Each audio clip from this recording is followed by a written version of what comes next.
Okay, hi everyone. हमारा next topic है electrostatic energy in dielectric media. तो यहाँ पे देखो, यूजी के अंदर मतलब बीएससी में एक फॉर्मूला डिराइव किया गया था, energy of a system of charges in free space. But here we are talking about dielectric. So ये जो फॉर्मूला था वो फ्री स्पेस में तब मिला था जब स्पेस के अंदर एक एक करके चार्ज हम इन्फिनिटी से ला रहे थे। तो यहाँ लिखा हुआ है, it is the energy due to a charge density rho and potential phi can not in general be taken over as it stands in our macroscopic description of dielectric media. ये वाला जो फॉर्मूला है वो directly हम dielectric के लिए use नहीं करेंगे। Why? The reason becomes clear when we recall how is this equation was obtained. We thought of the final configuration of charge as being created by assembling bit by bit the element charges. क्योंकि जब हम free space की बात कर रहे थे तो वहां पर पहले वैक्यूम में कुछ भी नहीं था, इन्फिनिटी से एक चार्ज लाए, फिर उसकी वजह से पोटेंशियल डेवलप हुआ, उस पोटेंशियल के अंदर हम दूसरा चार्ज लाए, इस तरह से हमने असेंबलिंग की थी और तब हमें एनर्जी का ये फॉर्मूला मिला था। Bringing each one from infinity far away against the action of the existing electric field, क्योंकि हर चार्ज जब हमने रखा था तो उसने अपनी इलेक्ट्रिक फील्ड क्रिएट कर ली और उसकी वजह से जब बाहर वाला चार्ज ला रहे थे, दूसरा चार्ज ला रहे थे, तो वहां पे हमें वी हैव टू हमें वहां पर कुछ काम करना पड़ रहा था। तो the total work done was given by 4.83। समझ में आया? ये फ्री स्पेस की बात हो रही है जहां वन बाय वन चार्जेस को लाया गया था, एग्जिस्टिंग इलेक्ट्रिक फील्ड हो रही थी चार्जेस की वजह से, उसके अगेंस्ट हम लेके आ रहे थे। Now with dielectric media, work is done not only to bring real charges into the position, but dielectric में ना सिर्फ आपको चार्जेस को लाना पड़ेगा बल्कि also to produce a certain state of polarisation in the medium. Dielectric में क्या होगा? पोलराइजेशन का पिक्चर भी आता है। तो इस कंडीशन में हमें डाइलेक्ट्रिक में थोड़ा शुरुआत दूसरे तरीके से करनी पड़ेगी। इतना जो चीजें मैंने बताई है ये आपको एग्जाम में लिख के आने की जरूरत नहीं है, ये सिर्फ आपकी अंडरस्टैंडिंग के लिए थी। To be general in our description of dielectric, dielectric के लिए हम क्या करेंगे? We will not initially make any assumption. हम पहले कोई अजम्पशन नहीं बनाएंगे अबाउट लीनियरिटी, यूनिफॉर्मिटी, कुछ नहीं। ठीक है? हम क्या करेंगे? Let us consider just a small change in the energy delta W due to the some sort of change delta rho in the charge density rho. हम जानते हैं वर्क डन का फॉर्मूला होता है Q इंटू वी। हमने ये पढ़ा है, Q चार्ज होता है, V पोटेंशियल होता है। यहाँ पर पोटेंशियल को फाई से रिप्रेजेंट किया है तो चलो फाई से रिप्रेजेंट कर देते हैं।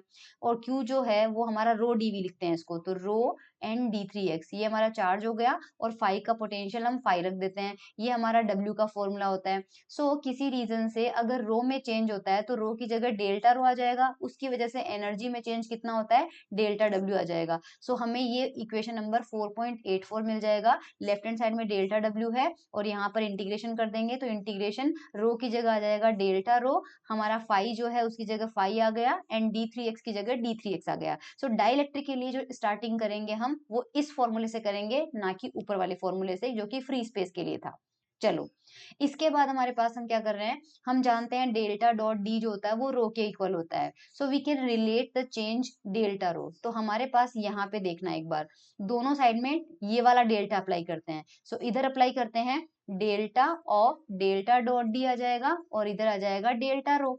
इस वाले डेल्टा को और इस वाले डेल्टा को इंटरचेंज करते हैं, इंटरचेंज करेंगे तो ये डेल बाहर आ जाएगा और अंदर चले जाएगा delta D. Right hand side वाला पार्ट सेम ही रहेगा डेल्टा रो, और ये जो इक्वेशन है वो आपको 4.85 में गिवन है। ये इक्वेशन तक आपको कोई दिक्कत नहीं है। Now then the energy change delta W can be cast in the form given by this. अब यहाँ से 4.84 से यहाँ तक पहुंचना थोड़ा सा डिफिकल्ट है, वो मैं बता देती हूँ कैसे आएगा। ओके, कैसे आया देखो।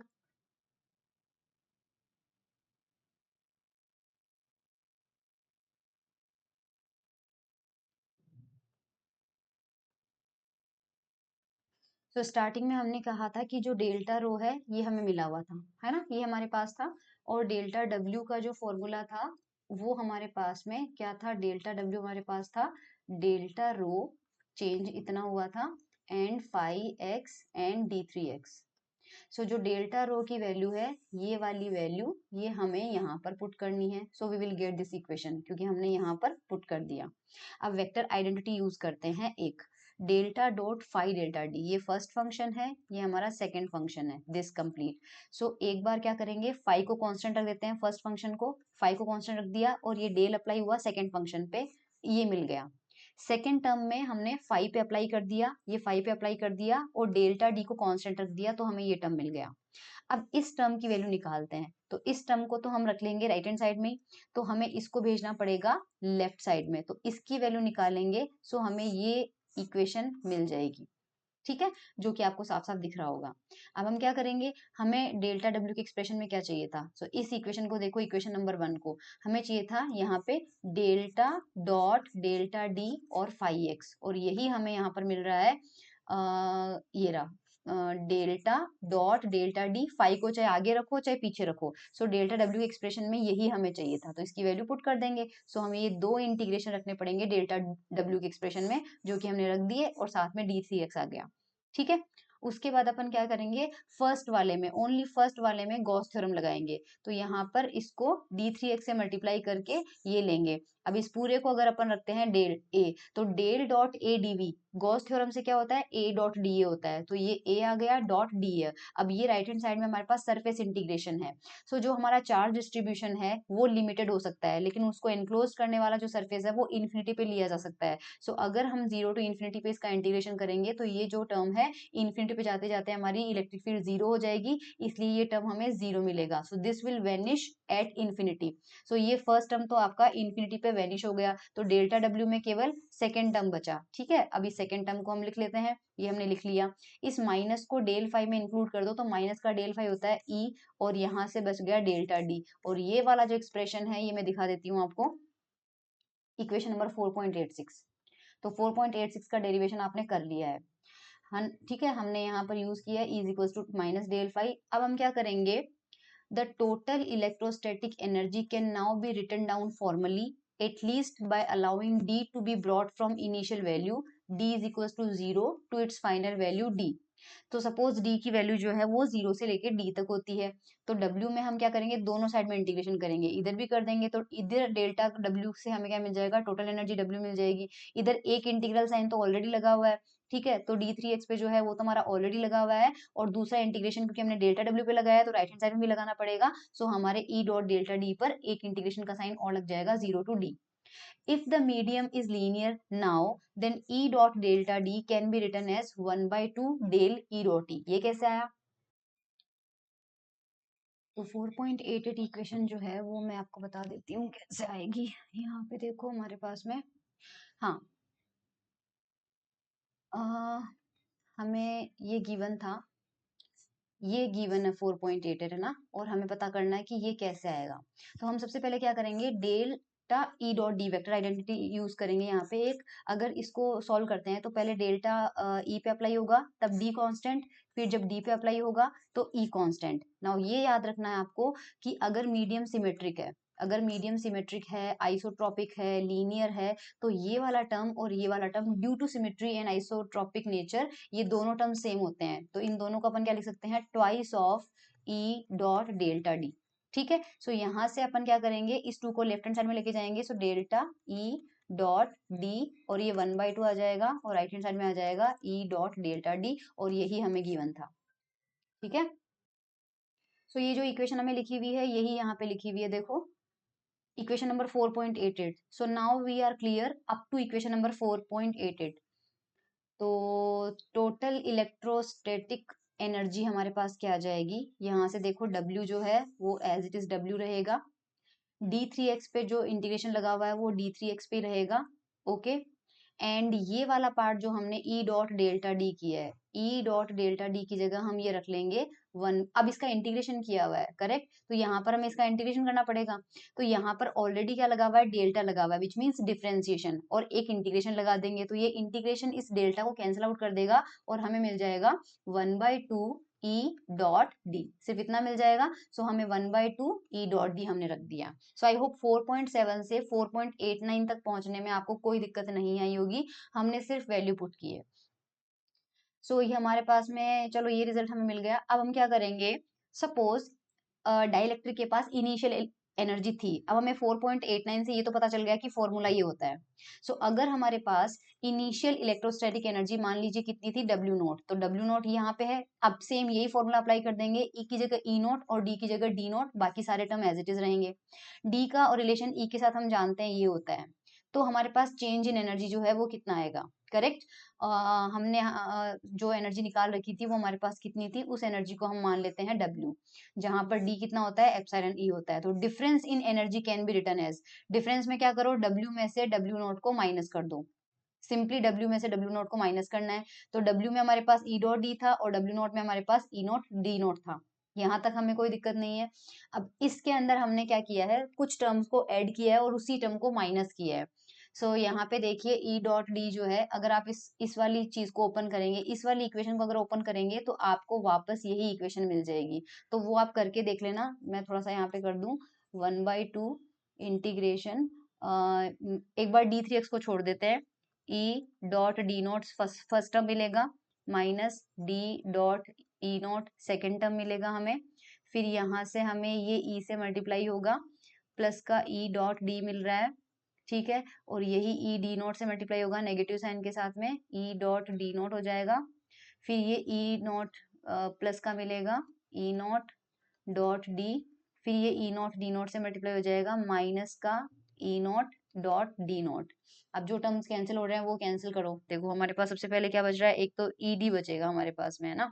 सो सबसे पहले जो बचेगा उसको ले लेते हैं, हमें एक तो क्या चाहिए, ED चाहिए। सो हमारा ED कहीं कैंसिल आउट नहीं होना चाहिए, एक तो हमारे पास ये है और ये है हमारे पास जो ऊपर वाली इक्वेशन में गिवन है, बाकी टर्म्स कैंसिल आउट हो रहे हैं क्या, वो चीज देख लो। सो E डॉट D नोट से E dot D note cancel out हो जाएगा, और A डॉट B और B डॉट A इक्वल होता है, तो यहाँ पे E नोट D के साथ है और D E नोट के साथ है, कैंसिल आउट हो गया, तो यानी कि ये वाली इक्वेशन के फॉर्म में लिखा जा सकता है, ठीक है। अब हम जानते हैं कि E प्लस ई नोट भी इलेक्ट्रिक फील्ड ही होती है और इलेक्ट्रिक फील्ड का कर्ल हमेशा जीरो होता है, तो इलेक्ट्रिक फील्ड को हमेशा पोटेंशियल के ग्रेडियंट के फॉर्म में लिखा जा सकता है। तो हमारे पास E प्लस ई नोट जो है उसे हम माइनस डेल फाई लिख लेते हैं, तो सेकेंड इंटीग्रल बिकम्स, तो केवल सेकेंड इंटीग्रेशन की बात करेंगे, फर्स्ट को हम अभी नहीं ले रहे हैं, केवल सेकेंड को बात करेंगे।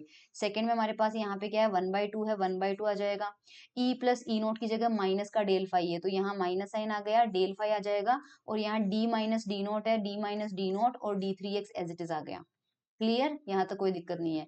इंटीग्रेशन बाय पार्ट, अब इसका इंटीग्रेशन बाय पार्ट करते हैं इस वाले फंक्शन का। सो हमें इंटीग्रेशन बाय पार्ट से क्या मिलेगा, तो ये देखो इंटीग्रेशन बाय पार्ट कर लेते हैं अपन, ये यहाँ पे बाय पार्ट कर लिया मैंने इंटीग्रेशन। ये आई था हमारा सेकेंड इंटीग्रेशन, इसमें फर्स्ट फंक्शन इसको मानेंगे हम D माइनस डी नोट वाले को, और सेकेंड फंक्शन इसको मानेंगे।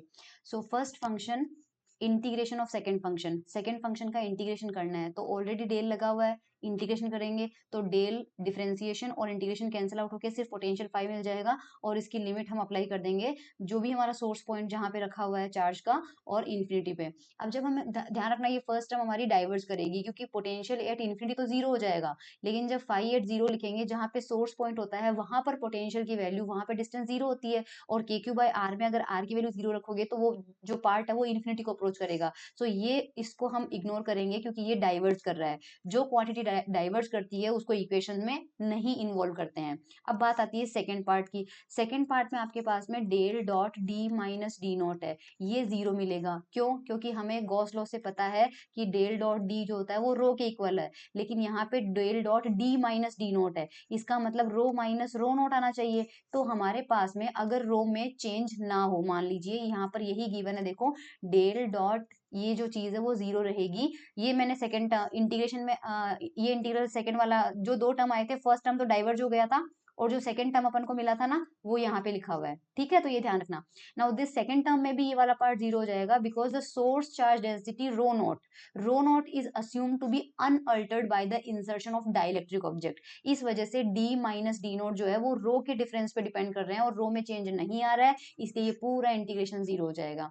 तो हमारा सेकेंड इंटीग्रेशन जो है एक्सप्रेशन में 4.99 में, इसमें देखो हमारे पास में क्या हो रहा है, सेकेंड इंटीग्रल की हम बात कर रहे थे और सेकेंड इंटीग्रल हमारा खत्म ही हो गया पूरा।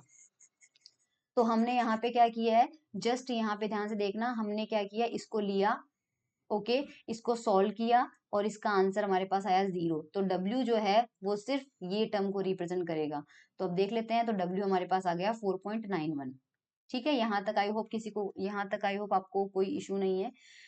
इसके बाद हमारे पास क्या है, the integration appears to be over all space, integration हमारे all space में है, but it is actually only over the volume of the object. Since outside the object d is equals to epsilon naught e, therefore we can write w is equals to, अब यहाँ पे क्या किया है, outside the object मतलब object के अंदर तो हमारे पास मटेरियल है डाइलेक्ट्रिक, तो डाइलेक्ट्रिक कांस्टेंट एप्सिलॉन होगा, लेकिन ऑब्जेक्ट के बाहर हमारे पास वैक्यूम है तो वहां पर एप्सिलॉन नॉट होगा। सो ऊपर वाली इक्वेशन किस फॉर्म में आएगी, देखो तो यहाँ पे ध्यान दो, फर्स्ट टर्म के अंदर इस ई को एज इट इज रहने दो, और इस डी नॉट को क्या रखेंगे अपन, डी नॉट हमारे पास है एप्सिलॉन नॉट ई नॉट, ऊपर देखा था हमने, और यहाँ पर जो D है वो डाइलेक्ट्रिक मीडियम के अंदर की बात हो रही है। सो जो D है उसका डाइलेक्ट्रिक कांस्टेंट एप्सिलॉन 1 है मान लीजिए, तो वो आ जाएगा epsilon 1 times electric field E, ये दोनों वैल्यूज रखेंगे। सो हमारे पास यहाँ पे देखो, यहाँ पे 1/2 के आगे पॉजिटिव साइन है, अब ये एप्सिलॉन 1 पहले लेना है और एप्सिलॉन नॉट बाद में लेना है, तो हमें माइनस कॉमन लेना पड़ेगा, तो हमने एक माइनस कॉमन ले लिया, एप्सिलॉन 1 और एप्सिलॉन नॉट। यहाँ पर भी क्या बन रहा है, E और E नॉट का डॉट प्रोडक्ट बन रहा है, और E और E नोट का डॉट प्रोडक्ट बन रहा है। सो E और E नोट का डॉट प्रोडक्ट बाहर आ जाएगा, करेक्ट। उसके बाद में हम जानते हैं कि जो P होता है ये, if you remember previous lecture में बताया गया है आपको, epsilon i minus epsilon not times ई, ये पोलराइजेशन होता है, इसका डेरिवेशन करवाया गया आपको, प्रीवियस लेक्चर को ध्यान से देख लेना। सो एप्सिलॉन 1 माइनस एप्सिलॉन नॉट और ई, यहाँ तक वाले पार्ट को आप लिख सकते हैं पोलराइजेशन कैपिटल पी, रिमेनिंग बचा आपके पास ई नॉट और d3x, ठीक है, ये हमें मिल गया। अब हमारे पास में ये तो है एनर्जी, अगर हमें एनर्जी डेंसिटी निकालना हो तो हमारे पास क्या करेंगे, इस वॉल्यूम को नीचे लेके आ जाएंगे, करेक्ट। जैसे इस वॉल्यूम को नीचे लेके आएंगे एनर्जी डेंसिटी हो जाएगी एनर्जी पर यूनिट वॉल्यूम, उसे हम स्मॉल w से रिप्रेजेंट करेंगे और इंटीग्रेशन का साइन हट जाएगा, या फिर दोनों साइड में आप क्या कर देंगे, डिफरेंशिएशन कर देंगे, दोनों साइड में डिफरेंशिएशन करोगे तो हमारे पास dw आ जाएगा, और यहाँ इंटीग्रेशन हट जाएगा, और ये माइनस का 1/2 बचेगा, और हमारे पास p डॉट ई नॉट और dv आ रहा है, फिर इस dv को नीचे लेके आ जाओ यहाँ पे। सो ये dw अपॉन dv को स्मॉल w से रिप्रेजेंट करेंगे, और ये -1/2 p dot E naught. So this is the electrostatic energy density in dielectric media, और 4.93 में है electrostatic energy in dielectric media. So बस यहीं तक करना था, इसके बाद में अपन को कुछ भी नहीं करना है। सो ये था हमारा topic, electrostatic energy in dielectric media.